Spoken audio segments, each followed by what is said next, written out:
In today's video, I will walk you through how to join a Discord server. Want to get most out of this tutorial? Sign up using the link in the description below, and let's jump right in. First, open Discord on your computer, phone, or tablet. You can use the Discord app or access Discord through your web browser. Next, click or tap the Discord invite link you received. The link may have been sent through a direct message, group chat, email, or another platform. Before joining, make sure the invite link comes from someone or a community you trust. Check the server name and icon on the invite page to confirm you're joining the correct server.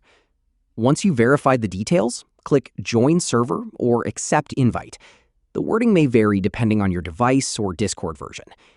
After a moment, you'll be added to the server. If you're already using Discord, the new server will appear in your server list on the left side of the screen. Click the server icon to open it and explore its available channels. Some servers may require you to complete additional steps, such as accepting rules or verifying your account, before you can access all of the channels. And that's it.